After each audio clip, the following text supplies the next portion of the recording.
माँ का सच। मेरा नाम सुशीला है। मेरी एक 14 साल की लड़की है जया। मैंने अकेले ही उसे पाल कर बड़ा किया है।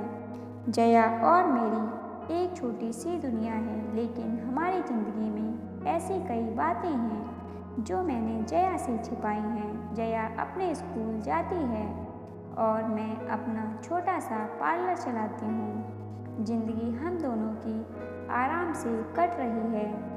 हमें एक दूसरे के अलावा कभी किसी की ज़रूरत नहीं पड़ी, लेकिन उस दिन के बाद शायद हमारी ज़िंदगी में फिर कोई आने वाला था।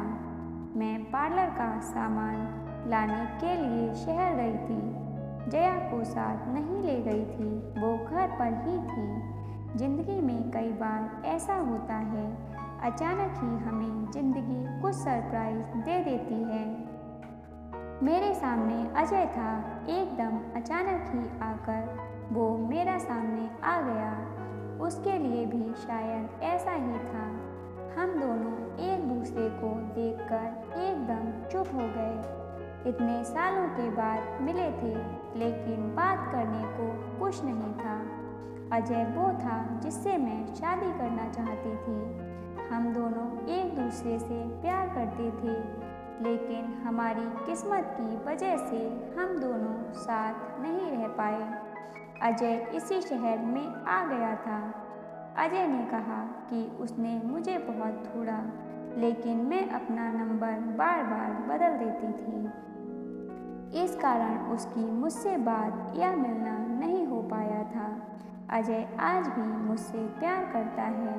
उसकी आंखों में मुझे दिखाई दे रहा था। वो बोला कि वो आज भी मुझसे शादी करना चाहता है, मेरी बच्ची को भी अपना लेना चाहता है, लेकिन मैंने उसे कुछ भी जवाब नहीं दिया। मैं जाने लगी तो उसने मुझसे बहुत बोला कि मैं अपना नंबर उसे दे दूं, और मैं इस बात के लिए उसे मना नहीं कर पाई। मेरे जीवन में इस तरह वह वापस आएगा, इस बात का मुझे पता नहीं था। बस फिर हम लोगों का मिलना शुरू हो गया। इस तरह से मिलते और बातें करते वो मेरे घर भी आने लगा।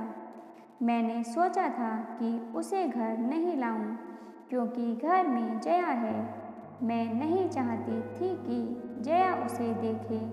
उसने कई बार मुझसे कहा कि वो हमारी ज़िंदगी का हिस्सा बनना चाहता है, लेकिन जया के लिए हर बार मैं उसे मना करती रही।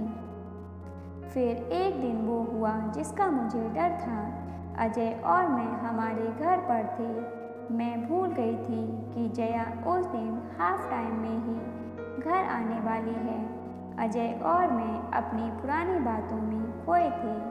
हमें इस तरह से कमरे में जया ने देख लिया।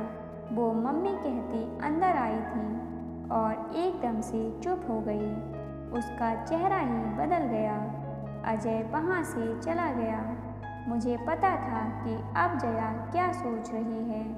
हमेशा खुश और मस्ती करने वाली मेरी बेटी आज चुप थी। मेरी हिम्मत भी नहीं हो रही थी कि उसको जाकर समझाऊं, उसे वो सब बताऊं जो आज तक मैंने उसे नहीं बताया है। मैंने शाम तक का इंतज़ार किया। जया बहुत ही अच्छी बच्ची है। उसने खुद आकर मुझसे बात की। उसने पूछा, यह कौन थे?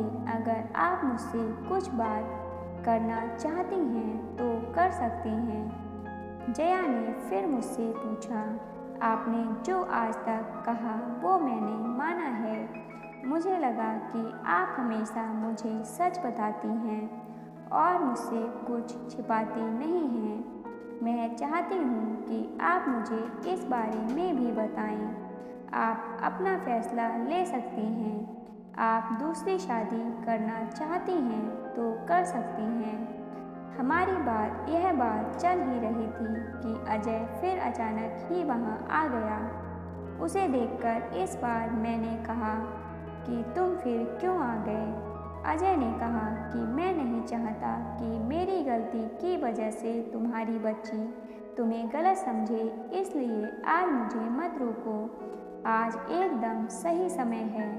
कि जया सब कुछ जान ले। मैंने मना किया, कहा कि नहीं, लेकिन जया के कानों तक सच शब्द जा चुका था। मुझे पता था कि अब वो सच सुने बिना नहीं रह सकेगी। जया ने कहा, बताओ आप क्या बोलना चाहते हैं? और फिर अजय ने जया को सच बता ही दिया। जया मेरी बेटी नहीं है, मेरे भाई की बेटी है। एक दुर्घटना में मेरे भाई और भाभी चल बसे। तब जया सिर्फ 9 महीने की थी। हमारे माँ बाप पहले ही चल बसे थे और वो दोनों भी मेरी सारी ज़मीन बेचकर उसे वहाँ से लेकर मैं यहाँ दूसरे शहर आ गई। अजय ने कहा, यह तुम्हारी बुआ हैं और हम दोनों की शादी होने वाली थी, सिर्फ तुम्हारे लिए कि तुम्हारा प्यार बांटने कोई और नहीं आ जाए। इसने मुझसे शादी नहीं की। मैंने बहुत समझाया, लेकिन इसे तुम्हारे अलावा और कुछ दिखाई ही नहीं दे रहा था।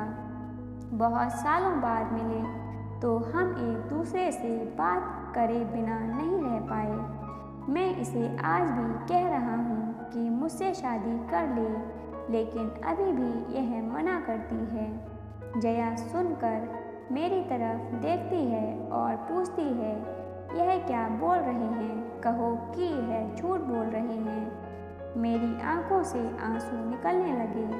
मैंने कहा कि बेटी, भले ही तू मेरी जान है, लेकिन तूने मेरी कोख से जन्म नहीं लिया। मैं चाहती थी कि तुझे यह बात बता दूं, लेकिन इस तरह से आज बताना पड़ेगा। मैंने सोचा नहीं था। जया यह सुनकर मेरी तरफ दौड़ कर आई, मुझसे लिपट गई, रोते हुए बोलने लगी, क्या बोलूं आपको, बुआ, माँ या भगवान? मैंने कहा, तू मेरी बेटी है और मैं तेरी माँ, बस यही सच है और यही रहेगा। और अब शादी होगी तो तेरी, वो भी बड़ी धूमधाम से, जब तू चाहेगी। मेरे फैसले को अजय ने भी माना। आखिर मैं अकेली नहीं थी जो बिना शादी उम्र निकाल रही थी। उसने भी ऐसा ही किया था। जया ने फिर कई बार कहा कि आप लोग शादी कर लो, लेकिन मैंने कहा, अब तूने हमें मान लिया और जान लिया, बस हमारी तपस्या सफल और हमें कुछ नहीं चाहिए। दोस्तों, इस कहानी के बारे में आपकी क्या राय है, कमेंट बॉक्स में ज़रूर बताइएगा। कहानी अच्छी लगी हो तो लाइक और शेयर कीजिएगा। कहानी को पूरा सुनने के लिए धन्यवाद दोस्तों।